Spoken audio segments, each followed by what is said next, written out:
Right. You guys. Hey, it's an absolute pleasure to meet you. No problem. Good to see you.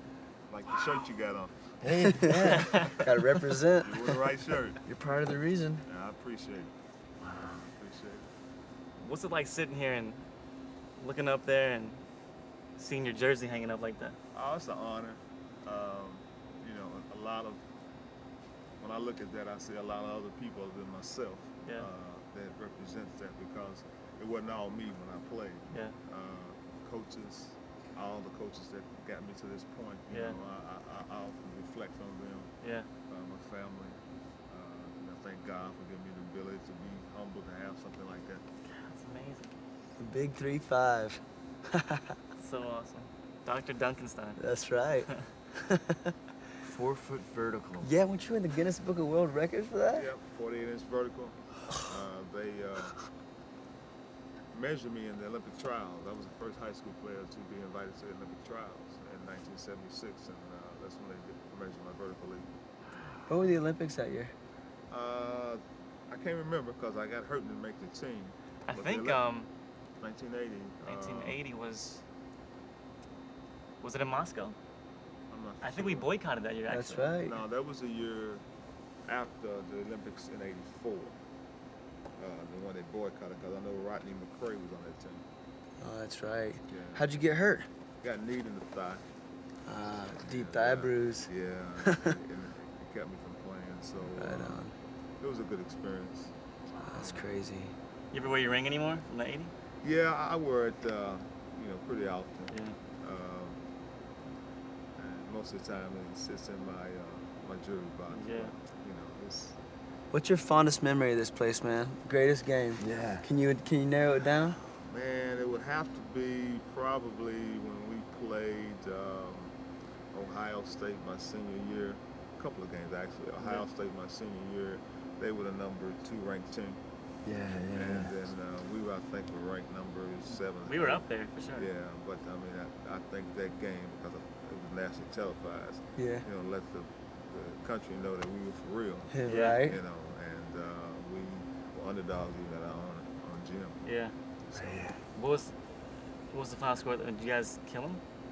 we won by about 11 points. Yeah, pretty solid victory. Yeah, it was a good victory, a solid victory. How many did you pour in? I think I got about 25. All right. All right. That's I mean, awesome. It's everybody another played- day at the office. Everybody played well throughout that whole year. We were a team. My teammates, Derek Smith, Wally Brown, Rodney McCray, Steve McCray, That's right. Roger Berkman, Poncho Wright, Tony Branch. You guys had a crew, Lonnie man. Boyd. We had a great team. Total team effort. Yeah, yes it was. I always hear the story about when Coach Crum always tells the story when he got a call from the campus police, and he was like in the middle of the night, and campus police calls him up and says, "Coach, your players are in the gym. It's Crawford Gym," and Coach is like, "Well, what are they doing?" And he's like, "Well, they're playing basketball." And he's like, "Well, I gave them the key. Let them play." Yeah, we often played at night. During the summer times we had summer jobs, and after the job we would just kind of chill out and say, hey, let's go to the gym and play ball. It could be 11, 12 o'clock at night. We loved the game that much. We just, we wasn't doing anything else. Yeah. Of course, back then we didn't have Nintendo and Xbox. Yeah. And all that stuff. At what age and what moment did you realize that basketball was going to be your life and you were going to be a superstar? Well, my first love was football.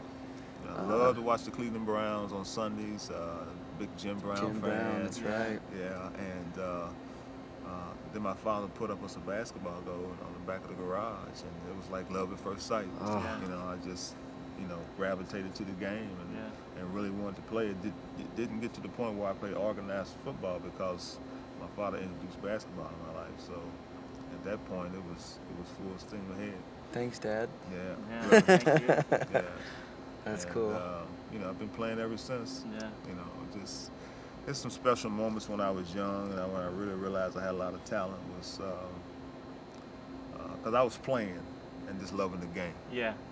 When you're playing ball, you're young, you know, my friends would look at me if I did something out of the ordinary, but I didn't know. Yeah. You know, if I go up and dunk the ball, I started dunking the ball when I was in the 7th grade. You know, What? Dude, It was what? just something that I did, you know. It wasn't nothing that I thought was special, but we got to play in the pro division of a summer league here called the Dirt Bowl back in the early 70s. And I was in the 8th or 9th grade, myself and Bobby Turner. And we got to play against the big guys, but they had the Kentucky Colonels, which is the ABA team here in town. And a lot of the Pacers would come down, a lot of the college players played. Yeah. And we got an opportunity to play against them being on a pro division team. And one instance I came down on a fast break and there was Artis Gilmore underneath the basket, so I guess he thought this 8th grader was just going to pull up and shoot a jumper. So I had no conscience. I took it right to him and dunked it. Nice. And, you know. He's like 7'3", isn't he? Yeah, 7'2". After that happened. Earn some respect. Well, again, it was just something that I did. I mean, I relished opportunities like that, you know, with anybody.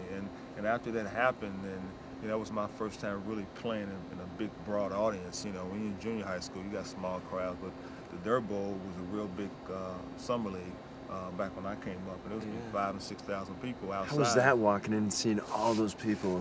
Well, it was awesome. You know, I was kind of used to it because as a kid we used to go down there and watch them, and to actually be out there in the middle of it and looking around and seeing all these people instead of being a fan.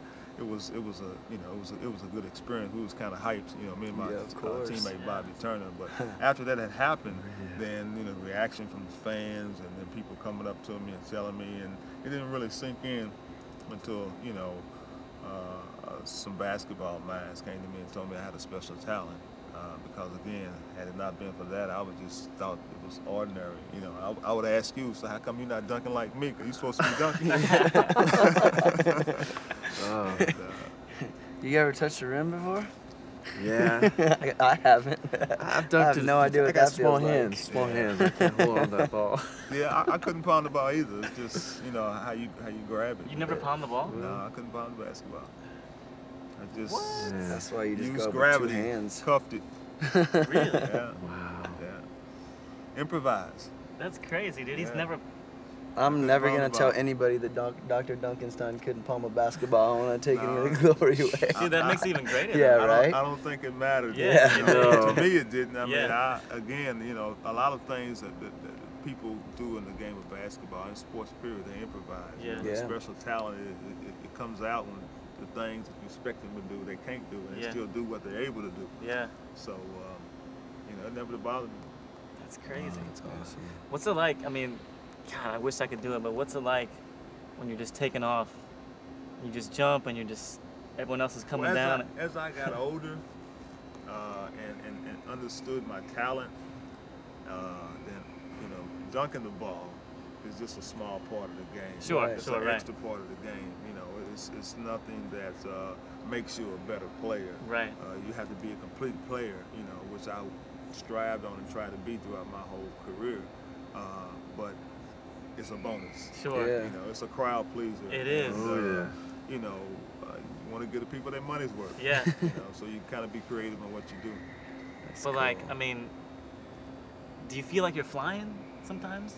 It happens so quick. Yeah. You know, you're so used to doing it Yeah. because it's been with you for so long. Right. It's just a normal reaction. You Yeah. know? I mean, when I see guys playing and jumping, and you know, it's just like they're supposed to be doing that. You know. Because when you see it on TV once in a while, like, they'll kind of slow it down. I guess that's probably the way it looks like it, but it just looks like you're just up there floating and like you're just. Oh, the hang time is incredible when you put it in slow motion. Yeah, yeah. You know, that's for anybody, Yeah. you know. But it adds to the effect when they're showing it over on ESPN or in the replays. You Yeah. know, it gives you a real effect on what a person does when he jumps or whatever move he makes. Yeah. You know, and when you look back and watch yourself on film, and sometimes you realize you be like, okay, that was special. You know, but you stay humble. You try to stay humble. Right. Of course. God. Yeah. That's awesome. You can't dunk? I have. Can you play? Yeah, a little bit. Yeah. Yeah, a little bit. Not, You don't seem real confident about your game. you know. See, when somebody asks you that, you're supposed to bluff them. Yeah. Exactly. You're supposed to have your game face on at all No, times. I always remember that. At all times. See, I'm afraid you'll challenge me. That's the thing. I don't want to say nothing. Hey, it I might think get that'd to- be it a might quick get to the game. challenge, I think you know. that'd be a I quick might be trying to test you to see, you know, what kind of game face you have. Well, hey, anybody got a basketball? Let's No, not I- go down that road right now. Yeah, dude. I don't want to be embarrassed today. He will absolutely It's destroy okay. you. It's been a good day so I think far. the three of us wouldn't even have a chance. Yeah, he beat all three of We us could for call sure. 4 more of our buddies and we wouldn't have a chance. Nah, you'd be surprised what That's you can funny. do when you put in a situation. Yeah. You know, the key is to eliminate the fear. Yeah. Yeah. You know, and I lived and played fearlessly in the game of basketball. You know, I as a young talent playing in the summer league with pros, I developed that. Yeah. You know, because I was in 8th grade, I'm playing against guys in the pros, Right. and I was holding my own, so it kind of helped me Sure. my confidence going through. Some wise words. Live Yeah. fearlessly. Yeah. Totally. That's awesome. I can't. You guys, thank you so much. I mean, Thought you might enjoy this, buddy. Yeah. Well, thanks for being a fan. It's Yeah. always good to have, you know, fans out there, and you know, I really appreciate people appreciating my talent. You Yeah. know, so it's mutual with me. Yeah. Yeah. You know, I'm glad I could go through life and provide some thrills for people. Yeah. Absolutely. I mean, you've given so many people smiles and happiness, you know, Right. and it just, yeah, you're right. It works both ways. I mean, it's the fans love it and you love doing it. So it's just like a mutual love going on. Yeah, it is. I mean, it's something that, you know, I would do anyway. Yeah. You know, Right. I just love the game of Yeah. basketball, and to have the opportunity to be able to put yourself in a public forum as an entertainer. Yeah. And basically, basketball players and professional athletes were entertainers. Yeah. Yeah. We're paid to win, but you know, our way out there, you want to be entertained. Right. Mhm. And I was blessed to have some parts of my game that were entertaining. oh yeah. Yeah. Guys like you help me, motivate me. What? You know, seeing Hey. you cheer and Yeah, we can do seeing that. the emotions that you have when Yeah. we make a basket, when we win or lose. You know, Yeah. that's a great feeling. People care, you know? Yeah, it's care. Yeah. After we won a national championship, I didn't ride home on a team bus. I wanted to ride home with my brother Uh-huh. because, fortunately enough for us, it was in Indianapolis, which is 100 miles away. Right. So I told the coach, "Hey, coach, I got to ride." And the reason why, because being from Louisville, myself and Jerry Eves were the only Louisville players on the team. I wanted to have an opportunity to go through the city to see how the Yeah. public felt about what we had just achieved. Mhm. And so we kind of beat the bus back. And on our way back from Indianapolis, it was just 40 miles an hour, traffic jam. The Wow. one spongy finger hanging out the Yeah. window, a lot of pom-poms going out the window. Yeah, And it seemed like it was 3 hours before we got home because, you know, for me riding the car with my brother, I just kind of, my mind went into rewind. I got to reflecting a lot. And then when Yeah. we crossed the 2nd Street Bridge, Yeah. I mean, the town was just going crazy. And as a young kid, you know, as a high school player, of course, you know, when I signed with the University of Louisville, I was the #1 high school player in the country, and they had a press conference, and I made a prediction that we would win a national championship before I leave. Yeah. So you know, I wanted to see that, how the city felt. Yeah. You know, and it was just a real rewarding feeling for me because I know they have died, you know, 10 times wanting to win a national championship. So me and my brother, we Amazing. went to Crawford Gym. We pulled back in the parking lot.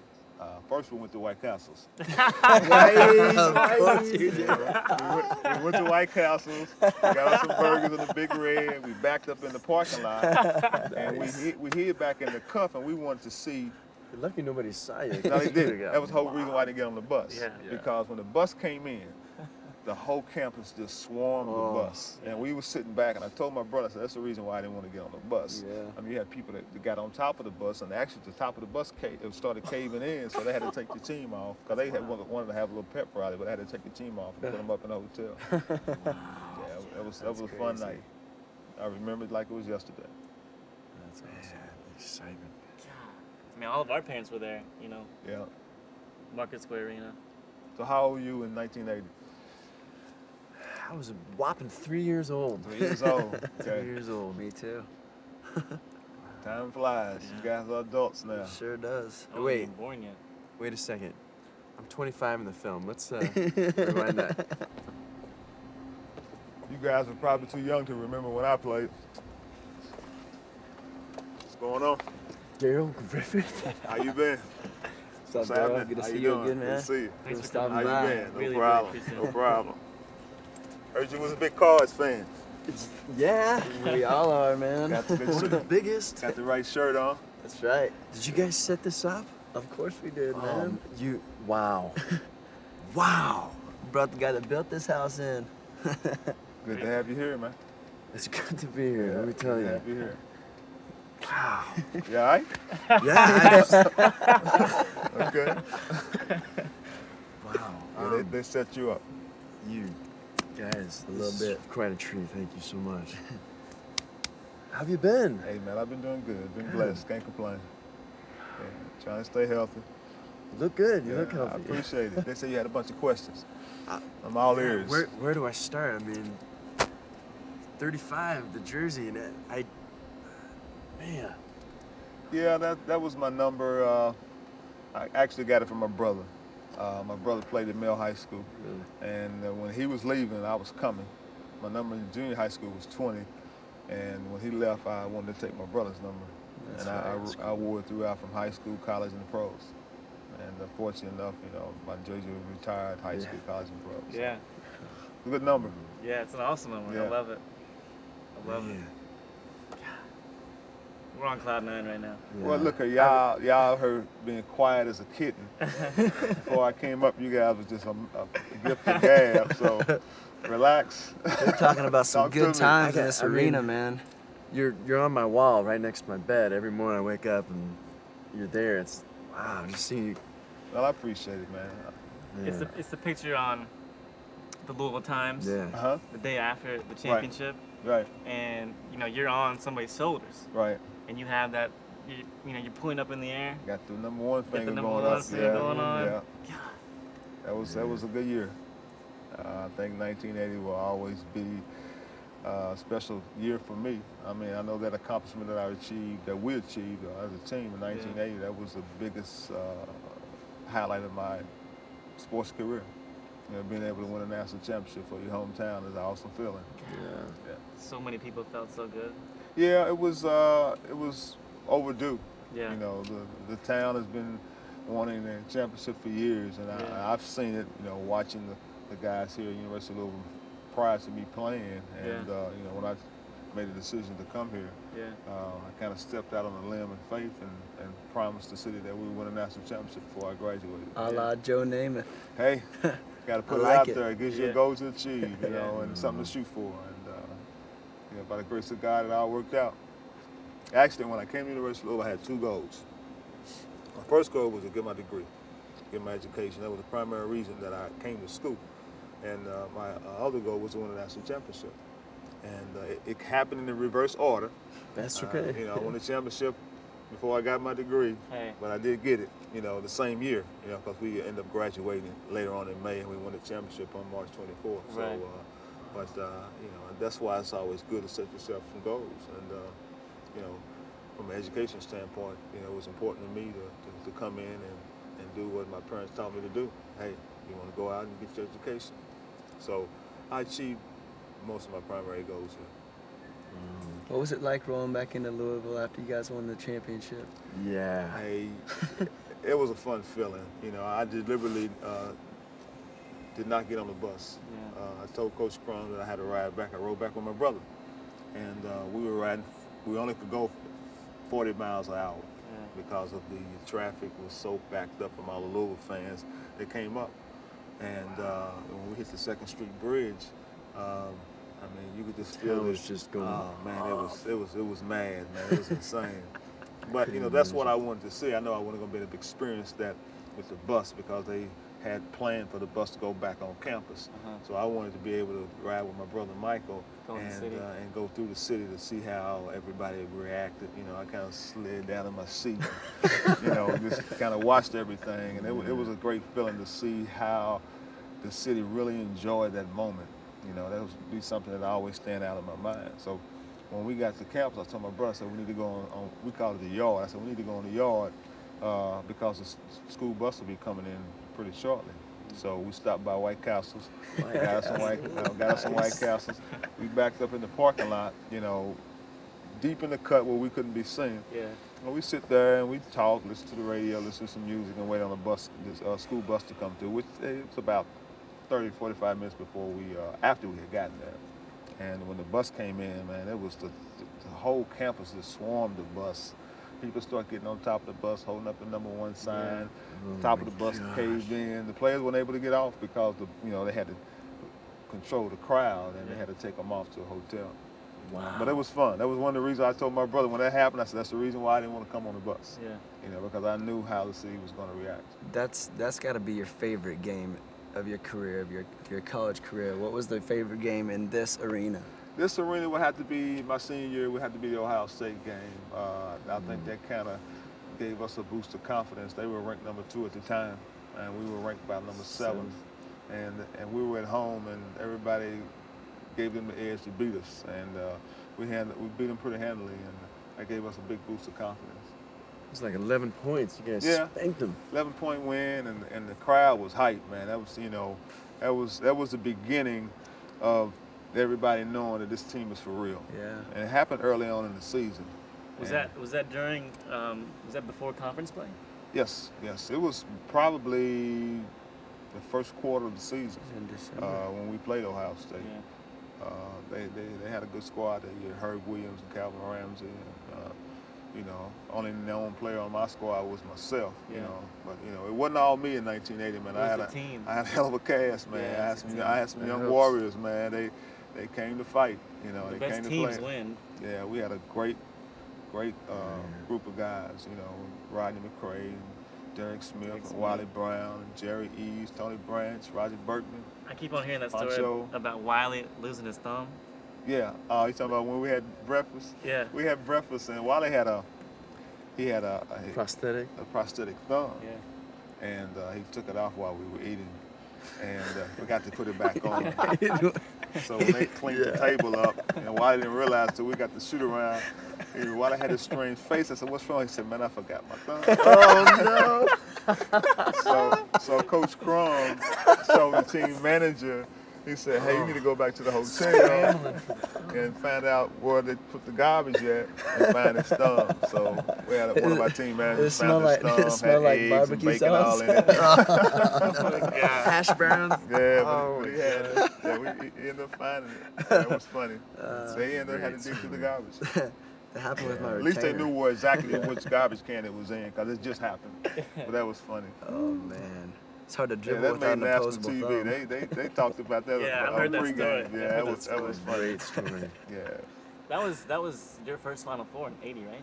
Yes, it was. What was it like playing, finally getting there? Well, when you got there, the whole atmosphere was like, wow. Yeah. All the TV cameras, all the interviews. It was just a special moment. Yeah. You heard about it, you've seen it on TV, but to witness it is a whole totally different experience. Yeah. That's a great experience. And who'd you guys play? You guys played Iowa, right? First game was against Iowa. And then we won that Saturday afternoon, and then we played UCLA Monday night. Monday night. Ironic story is that UCLA recruited me heavy. Did they really? And I stopped the recruiting process because I told them, I said, they had won gazillion championships. Yeah. I think about 9. And Coach Crum came from UCLA. Yeah. And I told the coach, I said, hey, I want to be the one to beat you. Yeah. You're always winning. And then, who would have known there was a national championship game would have been against UCLA. You predicted that too. Yeah. I didn't. It didn't matter who was in that game. Yeah. I just said that because the fact that the guys were, they were the elite team. Yeah. That's a feat that will never be duplicated. Yeah. 9 championships. Yeah. So you guys beat Iowa, and then it's tip-off for the championship game. Right. What's that like? The night before was crazy. Yeah. Wally Brown and Derek Smith, they was walking the floor. They knocked on my door, said, Can't sleep. They called me. My nickname was Dr. Duncanstein, but Yeah. they shortened it. They called me Stein. They said, Stein, we can't sleep, man. I said, man, go relax, man. This is what you live for. Yeah. So we sit and talk that night, Yeah. and we talked about how we got to this point, Yeah. and don't let butterflies in your stomach spoil the moment. Yeah. Yeah. It's common to have that, Sure. but I was sitting back just, counting down the hours. Yeah. It Just couldn't wait to go. it was a moment that we all been waiting for. That's awesome. It was fun. Yeah. It really was. Following your dreams. Man. Yeah, it is. When you set a goal for yourself and you get there, it's nothing more fulfilling than that, And I try to tell kids, all goals should be sports oriented. Yeah. Really your goal should be, as a kid to be educated oriented. My goal coming into the college was to get my degree first and to win a national championship, and it happened for me. What was it close at halftime? Yeah, it was close at halftime. Yeah, I mean, it was close to the end. Yeah, it was a low scoring game. Yeah. 59 to 54. It was Right. a very low scoring game and defensive game. Yeah. It was a lot of good defensive plays. UCLA had a young athletic team. Yeah. And we didn't take them lightly. Yeah. But in the end, we prevailed. Yeah. I mean, I've seen the game Mm-hmm. on recording. Obviously, Right. I wasn't there, but all of our parents were there. Mm-hmm. I think the whole city of Louisville yeah, was in it was- Indianapolis, man. And that was a beautiful thing about Yeah, the whole beautiful situation. place. That if you had to have a Final Four that was not in your city, the closest city would have been great, and Indianapolis Yeah. was perfect. Worked Yeah. out super. You probably had people who drove their bicycles there. Hitchhiking. They wasn't gonna miss that for nothing. Wow. Yeah. Well, dude, it was like 54-54, like what I remember seeing it on the videotape. And then you hit that shot from the baseline, you broke the tie. Well, actually, from the top of the key, Top of the key. I was coming down to the left baseline, mid-court, and then kind of crossed over and I pulled up on the fast break and took the jumper that took the lead. We didn't look back after that. Yeah. Remember it like it was yesterday. Yeah. Yeah. Sure you do. So when did you at some point you feel like, all right, we got this? Do you play to the last until the last second? After we took the lead, I felt pretty comfortable that we weren't going to Let it go. let it go. We kind of really picked it up after that. Yeah. And we played pretty consistent the whole game. You got to give UCLA credit; they did a great job. Yeah. But after we took the lead, they didn't score anymore. Yeah. The final score was 59-54, Right, and that was about in the 2-minute mark when it happened. Yeah. Yeah. Ran away with it. Man. So, what's your favorite Cardinal moments? Oh, well, I wish I was around to see you in action Right. firsthand, but gosh, there was I think mine was was the it? '86 title. that. Yeah, was you guys remember that? definitely a tough one. 86. Yeah. We were young pups, but I sure Yeah. remember it like it was yesterday too. Yeah. Well, let me tell you this story. Do you remember the game that we had against the 86 championship team Of course. that was here? You guys killed them. Yeah. We Beat them pretty bad. it ended up being a close game. We Yeah. kind of got tired, Right. but it was a perfect setting. The two teams were so close that we came up with an idea of having a game. Yeah. The 80, we had about 15,000 show up, and Yeah. that was a fun thing. They kept calling us old man, Yeah, Purvis yeah. and all them guys in Mill. They kept calling us old man, and don't come out. Right. But they didn't know that we never lost a game in this building. You guys Yeah. went undefeated. Yeah, that whole senior year, we never lost a game in this building. Yeah. And, when we got in the locker room, we said, hey, it doesn't stop here. Yeah. So that was fun. Yeah. Yeah, that was real fun. I really enjoyed doing that. Yeah. And Kenny Payne was on that squad, 86. 86 squad, Yeah. and that was fun. And we all bet at dinner on that game. And Kenny was playing with Philadelphia. Right. And one of my teammates that played with me in the Jazz, Ricky Green, he had got traded to Philly. And so when we got to Philly, I was the Jazz, we all went out to dinner. I had dinner in the back of my mind. So we sitting there, and you know, the lady came up and said, "What do you want?" So I ordered the most expensive Wanted steak on the everything. menu. I don't even drink. I said, "Can you got any Dom Perignon?" Yeah. I had some Dom Perignon. And my teammate Ricky, he's been with me for. He's like, Stein. He said, "Man, you don't even drink, man. When you start drinking?" I said, "Oh, when you get older, you know, you want to mellow out." You know, I ordered dessert. I ordered. I ordered everything. That's and then when the funny. bill came, I grabbed the bill and I said, "Here you go, Kenny." Nice. This is you. He looked at me. He said, "I knew something was up when you started ordering everything." So yeah, it worked out. It was fun. That's great. He was awesome too. Yeah, Kenny was a great player, good shooter, good person too. Yeah. Yeah. Can I ask you a question? What about you and Jerry Eads growing up here and then playing here? Did you feel more pressure? Like the two of you, did you ever kind of bond on that?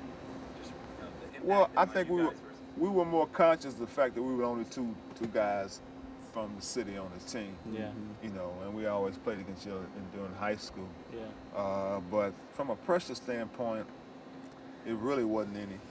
Yeah. You know, when you focus and you got a job to do, you know, we didn't try to feel any pressure. You know, I think the night of the championship game, some of the guys like Wally and Derek did, because we all talked about that. You know, when they was walking around the hallway all night long and trying to relax, but Right. that moment got to them. But you know, once they got on the floor, we was good to go. Yeah. What was it like at halftime in the locker room? Halftime, Coach Crum chewed us out because we wasn't playing the game we should have been playing. Yeah. You know, and we came out afterwards and did what we had to do. Yeah. I remember reading about that. I Yeah. remember reading about Yeah. that. Coach got in us pretty good. Yeah. Yeah, and deservedly so. Yeah. Yeah.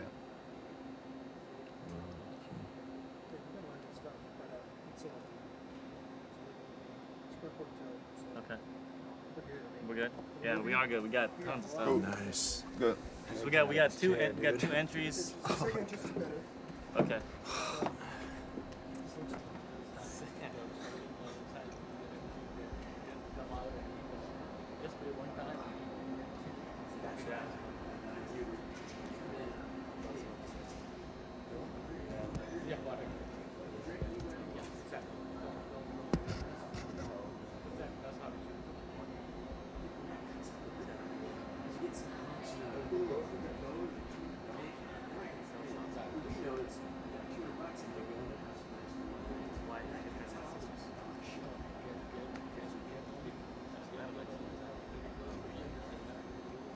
You mentioned this, and he's like, I'm here. He's already like a freaking.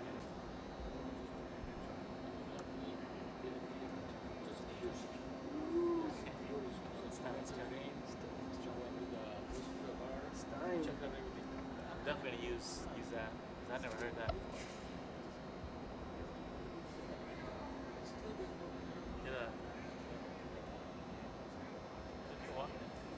No, not in the shop. HD. So much fun. They have a rodeo here this week? They're setting up. We're going to have one. What the parquet on roller? Yeah. No, we gotta pick it